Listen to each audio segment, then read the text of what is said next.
বাচ্চারা বলো এটা কি এঁকেছি? স্যার এটা তো আইসক্রিম। আরে বাইরে থেকে এত আওয়াজ কোত্থেকে আসতেছে? এত ভয়ঙ্কর আওয়াজ। এই স্যার এই শিয়ালের আওয়াজ কোত্থেকে আসতেছে? বাচ্চারা এটা তো আবার সেই শিয়াল না যেটা মোটকে খেয়ে ফেলেছে। আসতে দেন ওকে, আজকে তো ওকে একটু ছাড়বো না। হ্যাঁ আজকে শুধু শিয়ালটাকে আসতে দাও, ওকে মেরে তো একদম কুত্তা বানিয়ে দিব। স্যার আপনি তো একটা কুত্তা মারতে অনেক ভয় পান আর শিয়ালকে মারবেন? হি হা হা হা। আরে এই মজা নেই আমার সাথে, হি হা হা হা। এই মিন্টু তুই আমার সাথে মজা নিলি, এবার দেখ কি করি। আরে স্যার নেহি নেহি কিছু করেন না। কিলিম কিলিম ডিলিম সা ওই ইয়া মিন্টু এখানে বিলে হয়ে যা। আরে এটা কি হলো? এইবার ঠিক আছে না? এবার তোমাদের দুজনকে তো সর বানিয়ে দিব। আরে নেহি স্যার নেহি, আমরা তো একটু মজা করেছিলাম শুধু। ওরে বাপরে শিয়ালটা তো ভিতরে ঢুকে পড়ছে। আরে স্যার শিয়ালটা তো এখন আমাদেরকেই খেয়ে ফেলবে। এই তো তাড়াতাড়ি করে স্যারের কাছে যাই আমরা। স্যার আমাদেরকে বাঁচান বাঁচান।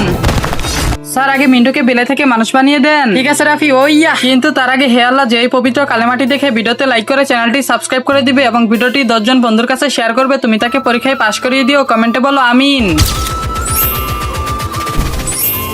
বন্ধুরা আমি তো মিন্টুকে বাঁচিয়ে দিয়েছি, প্লিজ তোমরা সবাই লাইক এন্ড সাবস্ক্রাইব করে দাও।